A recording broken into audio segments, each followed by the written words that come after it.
एक अंग्रेज, अरब लिबास पहने, अरब जुबान बोलता और अरब कबीलों के दरमियान घूमता रहा। इसका नाम था लारेंस ऑफ अरबिया। कुछ लोग कहते हैं वो हीरो था, कुछ लोग कहते हैं वो सिर्फ एक फरेब था। आइए जानते हैं पूरी कहानी। लारेंस का असल नाम था थॉमस एडवर्ड लारेंस। वो 16 अगस्त 1888 को इंग्लैंड में पैदा हुआ। बचपन से ही तारीख और जंगों में दिलचस्पी थी। ऑक्सफोर्ड यूनिवर्सिटी से तालीम हासिल की, तारीख और इसारी कदीमा में। फिर चला गया मशरिक़ वस्ता, ख़ास तौर पर शाम और इराक। वहाँ कदीम तहज़ीबों की खुदाई में शामिल रहा। लेकिन एक हकीकत जिसने इसे हमेशा के लिए बदल दिया। लारेंस नाजायज़ औलाद था। इसके वालिद शादीशुदा होने के बावजूद अपनी गवर्नेंस सारा जिनर के साथ रहने लगे। यही बात लारेंस के लिए जिंदगी भर शर्मिंदगी का बाइस बनी।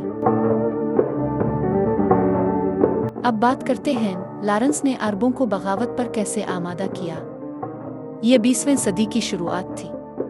पूरा मशरिक़ वस्ता, शुमाली अफ्रीका, सल्तनत उस्मानिया के ज़ेरे असर था। लीबिया, अलजायर, मिस्र, हिजाज, यमन, इराक, शाम, सब खिलाफत उस्मानिया का हिस्सा थे। पहली जंग अजीम में अंग्रेज़ों ने अरबों को गद्दारी पर आमादा किया। लारेंस ने उनसे कहा, तुम तुर्कों के गुलाम क्यों हो? तुम्हें खुद हाकिम होना चाहिए। अगर तुम तुर्कों के खिलाफ लड़ोगे तो हम तुम्हें आज़ादी देंगे। अरब कबाइल ने यह वदा सुना और तुर्कों के खिलाफ खड़े हो गए। लेकिन हकीकत कुछ और थी। 1914 में जंग शुरू हुई। लारेंस को बरतानवी इंटेलिजेंस ने मिस्र भेजा। इसे एक मिशन दिया गया, अरबों को खिलाफत उस्मानिया के खिलाफ बगावत पर उकसाना। इसने अरबी सीखी, अरब लिबास पहना, उनके दरमियान घुल मिल गया। 1916 में शरीफ हुसैन बिन अली ने बगावत का आगाज किया। लारेंस शरीफ के बेटे फैसल का मुशीर बन गया। वो उन्हें गोरीला जंग सिखाने लगा। 1917 में अरबों ने उकाबा का शहर फतह किया। रेलवे लाइनें उड़ा दी गईं, तुर्क काफिले तबाह किए गए, हजारों तुर्क सिपाही मारे गए। मदीना में रेलवे इंजन आज भी खड़े हैं, खिलाफत के जवाल की गवाही देते हुए। जो लोग आज कल भी वहां जाते हैं उन्होंने यकीनन देखा होगा कि एक तुर्क कला मौजूद है जो पहाड़ी की चोटी पर वाक़ है। हरम शरीफ का सबसे बड़ा दरवाज़ा बाब अल मालिक अब्दुल अजीज़ इसी पहाड़ी के नीचे है। इस दरवाजे के सामने कभी एक लाइब्रेरी हुआ करती थी जो गालिबन अब मुनहदिम कर दी गई है। इसके पीछे पहाड़ी पर तुर्कों का कदीम कला आज भी कायम है। और यूं एक अंग्रेज ने 600 साला सल्तनत को तोड़ दिया। लेकिन फिर क्या हुआ? 1916 में बरतानिया और फ्रांस ने एक खुफिया मुआहिदा किया। इसमें अरब ज़मीनों को आपस में बांटने का मंसूबा था। इराक अंग्रेज़ के पास, शाम फ्रांस के पास, मिस्र पहले से अंग्रेज़ के कब्ज़े में, लीबिया इटली के पास और हिजाज बस वो अरबों को दे दिया गया। आज़ादी सिर्फ एक वदा था, हकीकत सिर्फ कब्ज़ा था। डॉक्टर असरार अहमद कहते थे, ये कोई आम साजिश न थी, ये खिलाफत उस्मानिया को तोड़ने का आलमी मंसूबा था।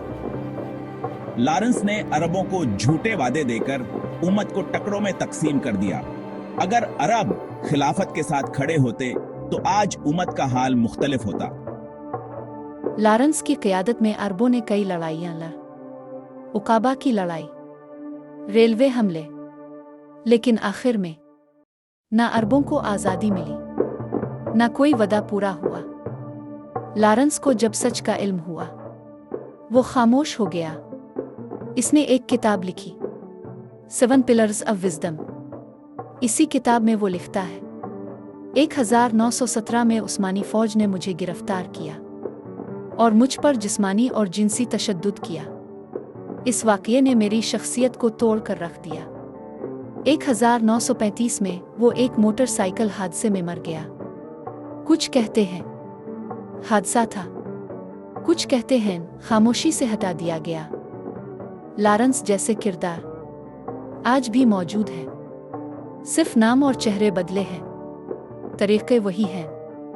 अगर हम आज भी कौमों और फिरकों में बटे रहे तो दुश्मन हमें हमेशा इस्तेमाल करता रहेगा। लारेंस ऑफ अरबिया चला गया, लेकिन सवाल ये है, क्या हमने कुछ सीखा? क्या हम आज भी किसी नए लारेंस के इंतजार में हैं? और क्या जागने का वक्त आ चुका है? फैसला आपका है। अगर आपको ये मालूमात पसंद आए तो वीडियो को लाइक करें और कमेंट में ज़रूर बताएं, लारेंस क्या था? हीरो के सिर्फ एक फरेब।